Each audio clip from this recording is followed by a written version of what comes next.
Next up, we have a spectacular superhero who has poured her heart and soul into the Freedom Culture Camp and Mastermind this year. Make some noise for Alex, everyone.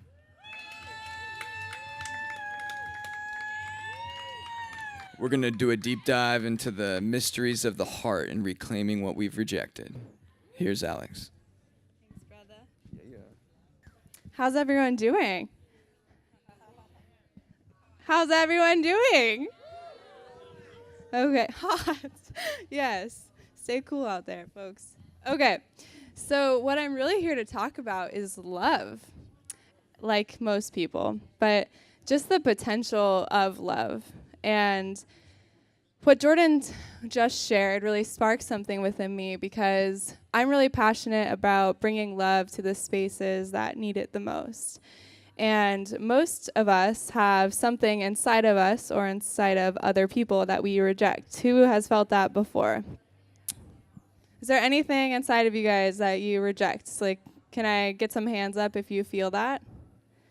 Awesome.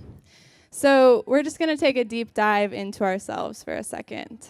So I invite you just to close your eyes and start to tune in to your body.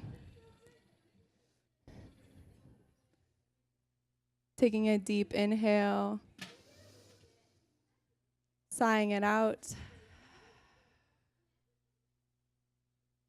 Noticing the shift that just one deep breath can bring.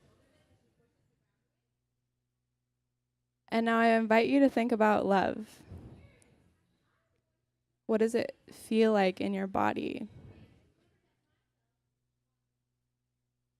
What do you know to be true about love?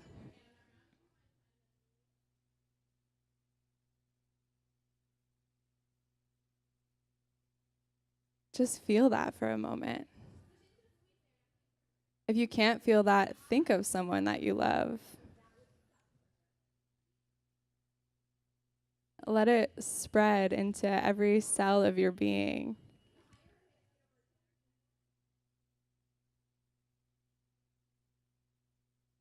Open yourself even deeper to experience even more love.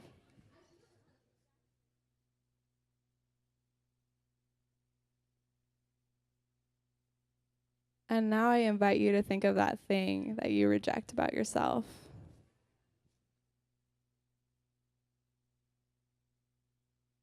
And I invite you to know that you were intentionally designed to be who you are, to be all that you are.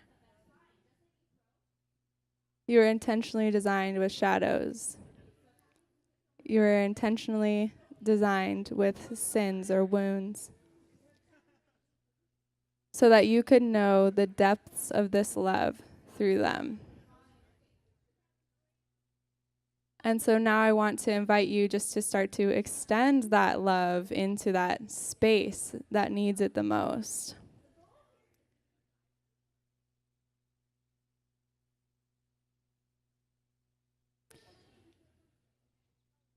How deep can you go? Self-love is so much more than bubble baths. Can you love your shadows? Can you love the spaces inside of you that you reject? The spaces inside of you that you feel ashamed of? Can you love yourself for your mistakes or for your shortcomings? Can you see yourself in that? And can you find beauty there?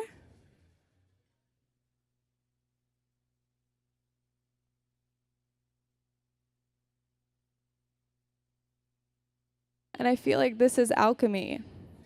When we can bring love into these spaces within ourselves.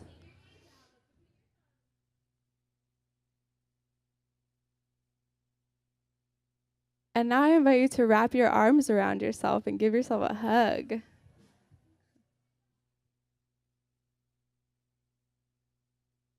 And keep loving you, all of you. Give yourself a kiss. And you can start to open your eyes, come back. And so this isn't just about us, right? It's also about community and how to bring this love into our relationships as well, and how we can help each other reclaim what we've rejected. It's like we can create relationships where we're pointing each other back inside of ourselves to mirror that love, because I really believe that we don't have to do this alone. And that's what I'm most passionate about. If my passion is loving people. And so,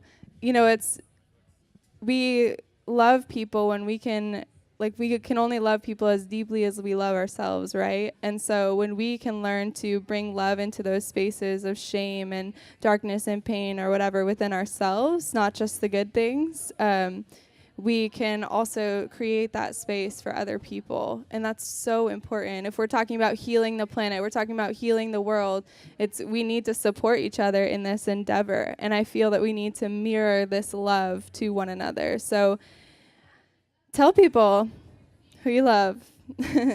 Tell them what you see in them. Just be that reflection in the world. And I guess that's all I really want to talk about is love, and how any parts of yourselves, any parts of others we can find love anywhere. And oftentimes we need to face ourselves and face those darker spaces in order to see how far love can actually reach and the true potential of love.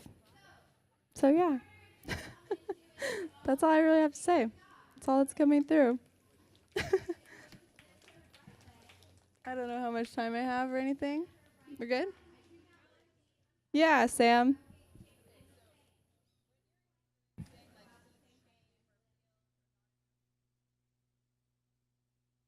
She said, when you're experiencing shame or guilt or not enoughness, what's a way you actually work through that? And that's where relationships come in, is being able to voice that. To me, dark wants to stay in the dark. There's a quote that says, we start to heal the moment we feel seen. And Sam is just an amazing space for that. So, but if I don't have some support, I like to ask myself, like, what do I know to be true about love? Because if we're here and we're sitting and we're having these conversations about love, right? It's like, how can I actually apply that then? If I believe in love, if I believe in the power of that, then how does that apply to me in this very moment? And for me, I grew up in a Christian home, and these are the teachings of Jesus right here, is forgiveness, is no matter what you've done, no matter who you are, no matter, like, you are born worthy, you are born enough, you are born so incredibly loved. You can't even escape that, even if you tried. And so that's actually where I tune my heart, is like, Jesus is my greatest teacher, because my mission is to love people, and he did that and he exemplifies that. And so that's a way that I'm also reclaiming what I rejected, right? Because I rejected my faith growing up, and I rejected those teachings because there was a lot of pain in that for me. So now I'm reclaiming that through taking what I believe to be the true teachings and applying that to my life through self-forgiveness and bringing love to those spaces. Yep. Thanks. Yeah, let's hear it.